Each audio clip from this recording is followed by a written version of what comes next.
오늘 우리는 성전에서의 문답과 강론이라는 주제로 두 번째 시간을 가지고자 합니다.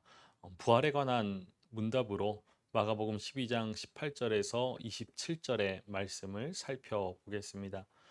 성전 권력자들이 보낸 바리새인들과 헤롯 당원들과의 논쟁 이후에 예수님은 역사가 요세푸스가 언급한 당시 유대 사회의 대표적인 종교 정치 집단이었던 바리새인, 사두개인, 그리고 에세네파 이들 중에 하나인 사두개인들과 다시 한번 부활에 대한 논쟁을 가지시게 됩니다.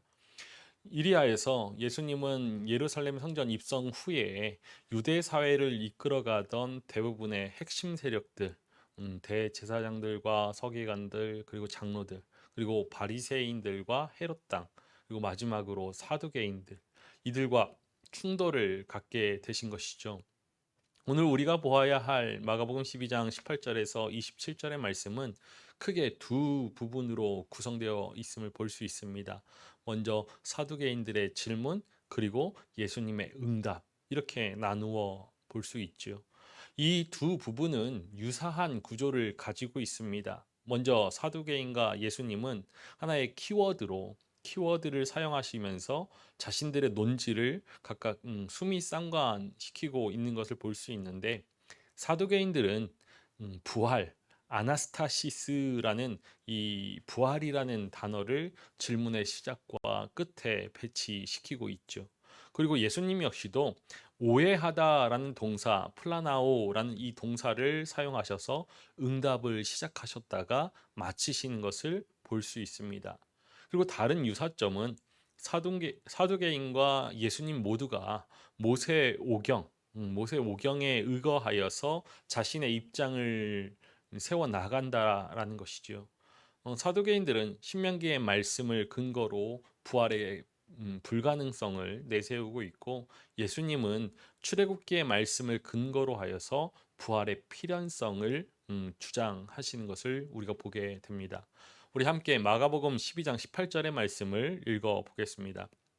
부활이 없다 하는 사두개인들이 예수께 와서 물어 이르되. 우리가 마가복음에서 계속해서 보고 있듯이 오늘 말씀도 강조적인 현재 시제로 시작되고 있지요. 사두개인들의 등장에 두드러져 보일 수 있는 그러한 현저성을 보여주기 위함입니다. 게다가 사두개인은 마가복음 전체 중에서 이곳에서 처음으로 등장하고 있기 때문에 사두개인이라는 그 인물 정보에 대한 그러한 초점화가 이루어지도록 이렇게 두드려져 보일 수 있도록 현재 시제를 사용하고 있죠. 사두개인은 바리새인과 에세네파와 더불어서 예수님 시대에 활동한 세계의 주요 정치, 종교적인 집단이었습니다.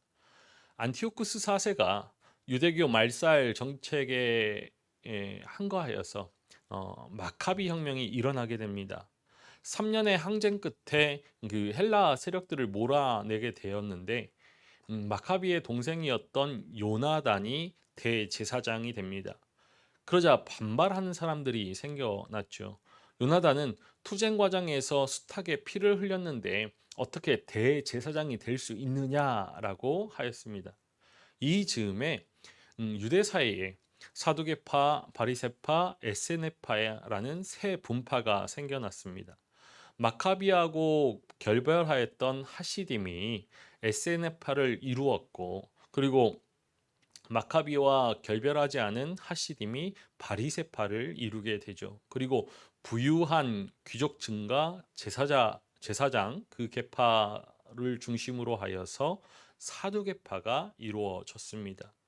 이러한 사두개파의 명칭은 그들이 솔로몬 시대의 대제사장이었던 사독의 후손이라고 주장한 데에서 기인하였다라는 그런 설이 있습니다.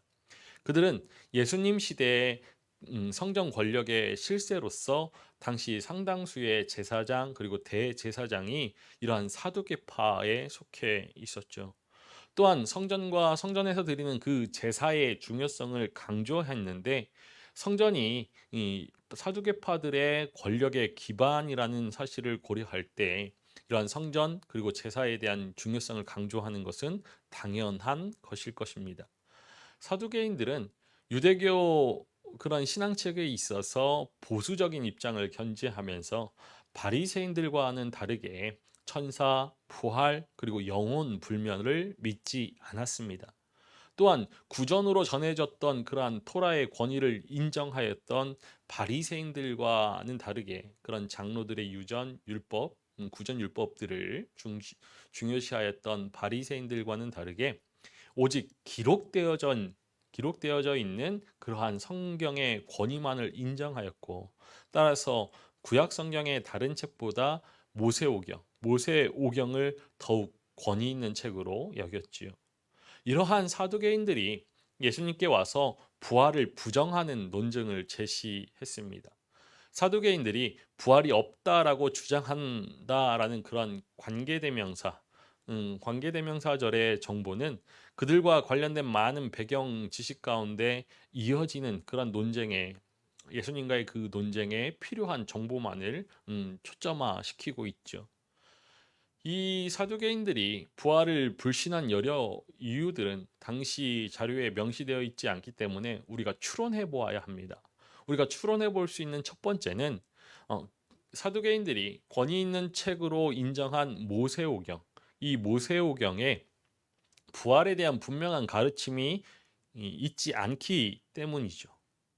그래서 그들은 부활에 대한 부정을 전제로 하고서 예수님께 논증을 요구하는 것이죠. 두 번째로 역사가 요세푸스가 말하는 것처럼 이 사두개인들이 성경을 반복적으로 가르치지 않는, 성경 안에서 반복적으로 가르치지 않는 그 가르침을 인정하지 않았기 때문에 오직 다니엘과 또 이사야 그리고 에스겔 이 세 군데에서만 언급하고 있는 부활의 교리는 지엽적인 가르침이라고 여겨서 이 부활의 교리를 거부했을 가능성이 있습니다. 그리고 마지막으로 당시 부활의 교리는 로마의 지배와 그 하수인이 된 헤롯 왕조를 대항하여서 혁명적인 그런 투쟁을 벌이고 있었던 열심당 그리고 바리새인들이 열렬히 따르고 있는 교리였기 때문에 거부하였다는 것이죠. 제도권에 편승하여서 권력을 유지하고 있었던 그런 보수적인 권력자들, 그들로 이루어져 있던 사두개인들은 부활 교리가 그들의 사회적인 위치를 위협하는 그런 매우 위험한 사상으로 여겼을 뿐더러 이는 부활이 다가오는 종말론적인 그런 회복의 전망에서 지금 세상, 이 현 세상에 절대화된 모든 것들을 상대화시키는 교리였기 때문입니다. 그래서 사두개인들은 부활을 부정하고서 예수님께 부활 논증을 요구한 것이죠. 질문을 위하여서 사두개인들이 사용한 그 신명기 25장, 특별히 5절 말씀은 한 남자가 아들이 없이 죽었을 때 그 형제가 그 과부가 된 형수를 결혼하도록 하는 형사 취수법의 근거 본문이 됩니다. 우리 신명기 25장 5절 말씀을 함께 읽어보겠습니다. 형제들이 함께 사는데 그 중 하나가 죽고 아들이 없거든 그 죽은 자의 아내는 나가서 타인에게 시집가지 말 것이요 그의 남편의 형제가 그에게로 들어가서 그를 맞이하여 아내로 삼아 그의 남편의 형제된 의무를 그에게 다 행할 것이요. 형사 취수법이 생긴 데는 세 가지 이유가 있습니다. 첫 번째로 집안의 대가 끊기는 것을 막기 위한 법이죠. 이스라엘은 대가 끊기는 것을 엄청난 형벌로 생각했습니다. 하나님께서 여인의 후손을 통해서 메시아가 탄생되고 그를 통해서 세상을 구원하시겠다라고 약속하셨기 때문입니다. 그래서 선민이라고 자부하였던 이스라엘 백성들은 어떻게든 대를 잇기 위해서 노력했죠. 어느 가문에서 메시아가 탄생할지 알지 못하였기 때문입니다. 그 증거가 바로 형사 취수법입니다. 두 번째로 형사 취수법은 홀로 된 여성이 이방인과 혼인하는 것을 막기 위한 법입니다. 남편을 잃은 여인은 생활이 어려워질 수밖에 없죠. 먹고 살기 위해서 이방인에게 시집가는 것을 방지하는 그러한 차원에서 이 형사취수법을 만들어서 남편의 집안에서 이 여인들을 보호하도록 한 것입니다. 그리고 마지막으로 집안의 재산이 외부로 유출되는 것을 막기 위한 법이었습니다. 당시 이스라엘은 남자들이 모든 그런 분깃을 상속받게 되어 있습니다. 근데 만약에 아들을 낳지 못하고 그 남편이 죽었을 경우에 그 재산은 부인의 것이 되는 것이죠. 그래서 이 형사취수법을 만들어서 집안의 재산을 보호했던 것입니다. 이유가 어떠하든지 간에 이 형사취수법은 약자를 보호하는 사회 보호장치입니다. 하나님께서 홀로 된 여인을 보호하시기 위해서, 돌보시기 위해서 마련하신 그런 사회 보장제도였던 것이죠. 이러한 법을 따르면 여러 형제가 한 여인을 아내로 취하게 되는 일이 일어나게 됩니다. 이러한 맥락과 관계없이 사두개인들은 부활의 부당성을 증명하고자 이 본문을 사용하였습니다. 한 가족이었던 7명의 남자가 첫째 형제의 아내를 두고서 형사취수법을 지켰을 경우에 마지막 부활 때에 그 여자는 누구의 아내가 될 것인지를 질문하죠. 마가복음 12장 23절의 말씀을 우리 함께 읽어보겠습니다. 7사람이 다 그를 아내로 취하였으니 부활 때 곧 그들이 살아날 때에 그 중에 누구의 아내가 되리이까? 만일에 부활이 있다라면은 부활 후에 이 여인이 누구의 아내가 되느냐라는 문제가 발생한다는 것이죠. 그들의 질문의 의도는 율법, 토라를 잘 지킨 사람들에게 누구의 아내가 되어야 할지 이 혼돈스러운 상황을 만드는 부활은 율법 자체가 지지할 수 없는 그러한 교리라는 것을 말하고 싶었던 것입니다. 사두개인들은 이렇게 율법과 부활의 모순을 지적하면서 둘 중에 하나는 부정되어야 함을 지적하죠. 물론 그들은 자신들이 믿는 하나님의 말씀인 그 모세 오경에 담긴 신명기의 그 법을 택하고 부활을 부정해야 한다라는 입장을 택하였을 것입니다. 모든 성경의 기초가 되는 모세 오경이 제정하고 있는 형사취수법, 그리고 지엽적인 부활 사상이 충돌될 때 폐기되어야 할 것은 후자, 부활 사상이라는 것이죠. 그들의 생각에는 누구든지 부활을 택하고자 하면은 율법을 부정해야 하는 것이었습니다. 우리 마가복음 12장 24절의 말씀을 읽어보겠습니다. 예수께서 이르시되 너희가 성경도 하나님의 능력도 알지 못함으로 오해함이 아니냐. 사두개인들의 주장에 반박하는 24절 말씀의 주어는 오늘 단락에서 단 한 번 등장하는 예수스라는 이름을 지적하고 있죠. 이 주어가 바로 예수님이라는 것입니다. 부활 교리에, 부활 사상에 관해서 사두개인들의 주장에 반대되는 예수님의 입장을 분명히 밝히려고 예수님이 말씀하신 것을 이야기합니다. 예수님이 주어라는 것이죠. 예수님은 사두개인들의 주장이 성경과 하나님의 능력을 둘 다 오해한 데에서 비롯되었다라고 질책하십니다. 그런 후에 이 사두개인들이 오해한 것을 다시 설명하시는데 25절 말씀에서는 하나님의 능력과 관련하여서, 그리고 26절에서는 성경에 관해서 재해석해 주시죠. 우리 25절의 말씀을 함께 읽어보겠습니다. 사람이 죽은 자 가운데서 살아날 때에는 장가도 아니가고 시집도 아니가고 하늘에 있는 천사들과 같으니라. 예수님은 부활의 몸이 결혼이 필요 없는 하늘에 있는 천사와 같이 될 것으로 선언하십니다.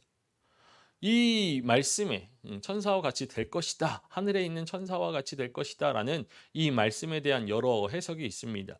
부활한 자들이 하늘에 있는 천사들과 같이 될 것이다 라는 이 말씀을 육체적인 부활의 몸이 아니라 보이지 않는 영적인 존재가 될 것이다 라고 이해하는 것이죠. 또 부활한 자들이 그 하늘, 저 세상, 저 세상 높은 곳에 거하게 될 것이다라는 의도로 예수님이 말씀하셨다라고 보는 것입니다. 그러나 예수님께서 하늘에 있는 천사들과 같이 될 것이다라는 이 말씀의 의미에 대해서 오해한 것이 있습니다. 예수님은 지금 부활한 자들이 존재론적으로 천사들과 같이 될 것이다라고 말씀하시거나 혹은 그들이 거주하게 될 곳이 그런 장소가 천사와 같이 하늘이 될 것이다라고 말씀하시는 것이 아니죠. 예수님이 말씀하시고자 하는 것은 천사들이 결혼하지 않는 것처럼 부활한 자들도 결혼하지 않는 그런 상태, 그런 몸의 기능적인 상태에 들어가게 될 것을 말씀하시는 것입니다. 부활은 그리스도의 십자가 죽음과 이를 통한 구원의 완성을 전제로 합니다. 그러니까 그때가 오면은 결혼과 같은 일이 아무런 의미가 없게 되는 것이죠. 그때에는 완전히 새로운 가족 관계로 맺어지기 때문입니다. 그런데 사두개인들은 이 땅의 삶이 부활 없이 다음 세상으로 이어진다라고 생각했습니다. 사두개인들은 앞서도 말씀드렸듯이 이 땅에서 권력을 누리는 기득권층이죠. 그러니까 이 부활 사건을 통하여서 새로운 세상이, 새로운 관계가 펼쳐지게 되면 그들이 누리던 모든 것들을 잃어버릴지도 모른다라고 생각했습니다. 그래서 이 부활을 인정할 수 없었던 것이죠. 사두개인들의 내면에는 이 세상에서 누리던 것들을 다음 세상에서도 이어가겠다라는 그런 내적인 욕망이 숨어 있었던 것입니다. 예수님께서는 이러한 사두개인들이 제시한 모순이 성립되지 않음을 지적하시죠. 신명기 25장의 그런 형사 취수법은 부활과 모순되지 않는 것입니다.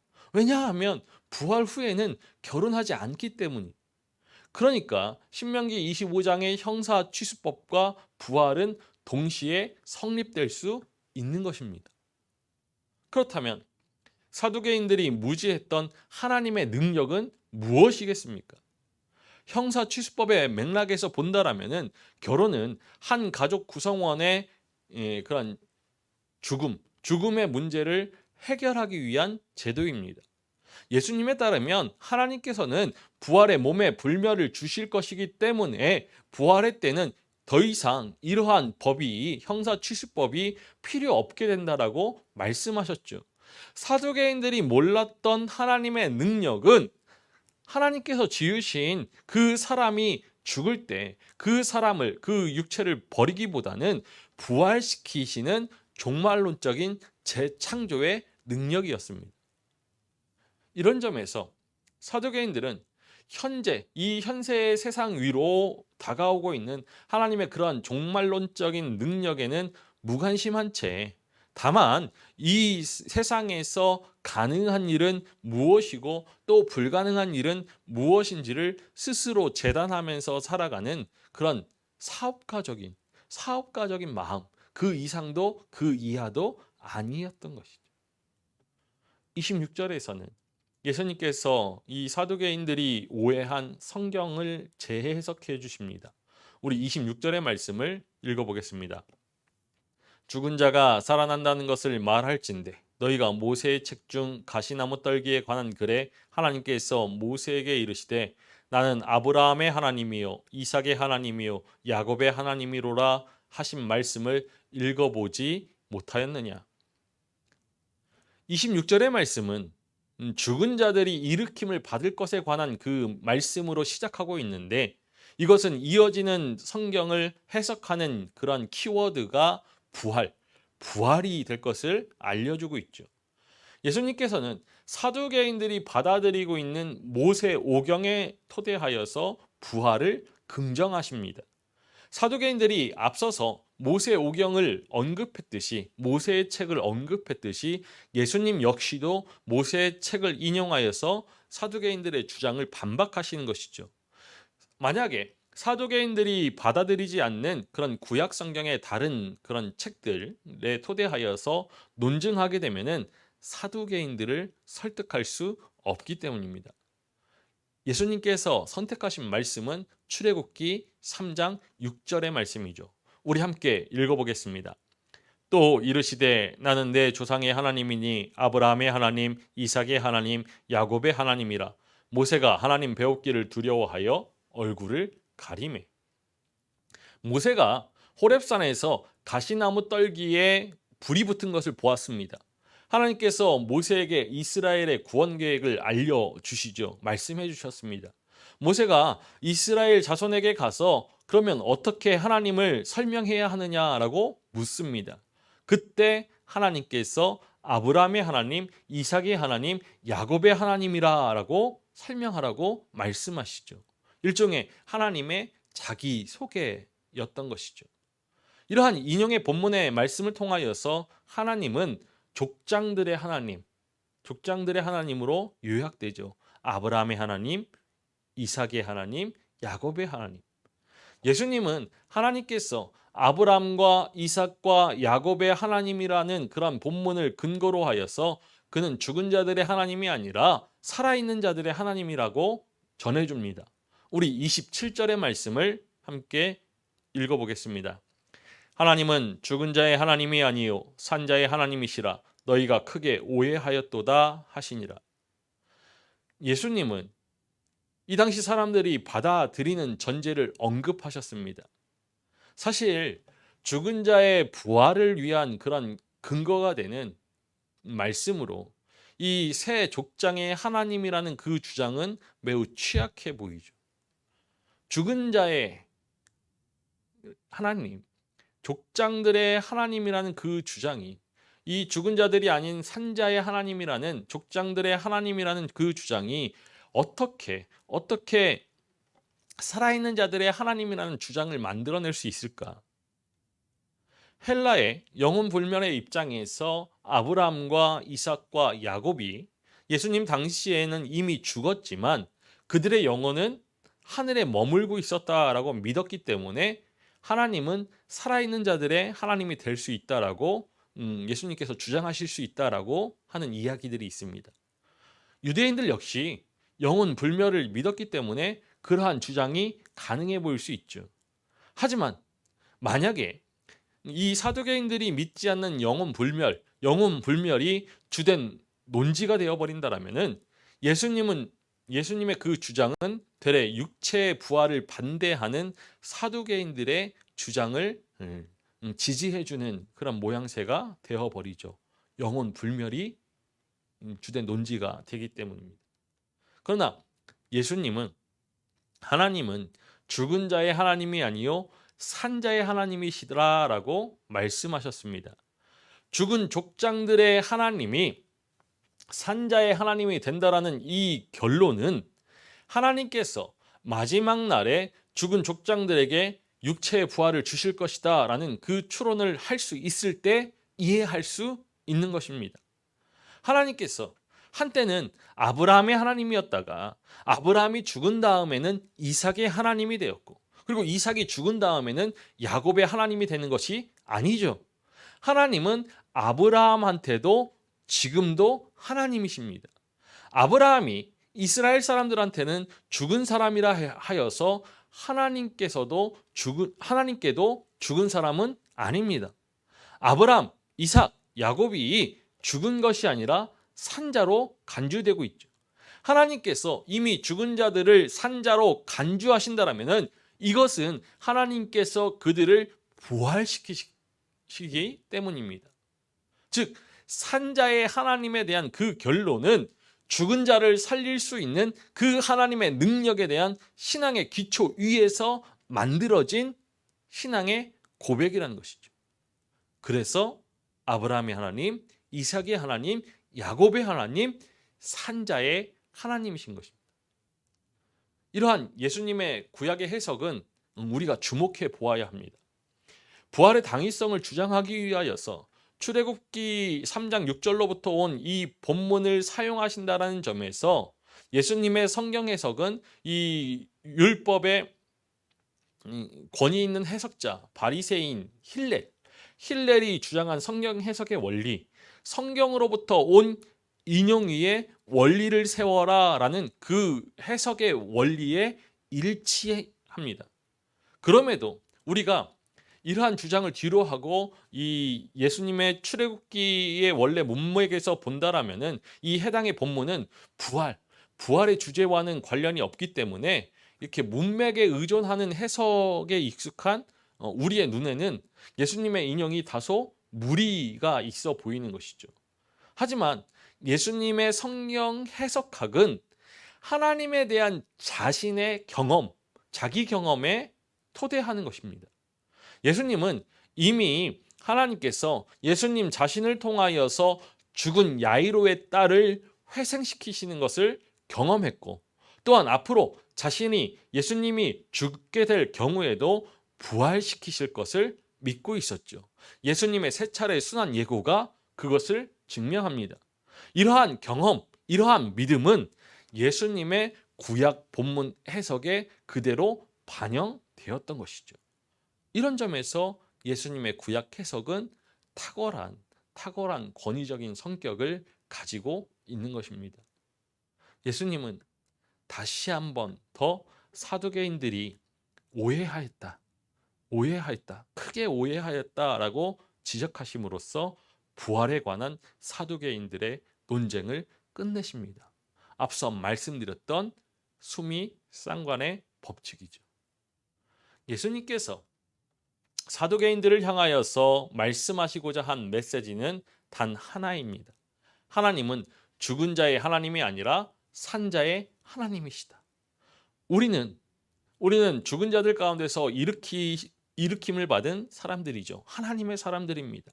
아직 우리의 삶 속에서 부활을 우리가 물리적으로 경험하진 않았지만 이것은 하나님의 분명한 약속입니다.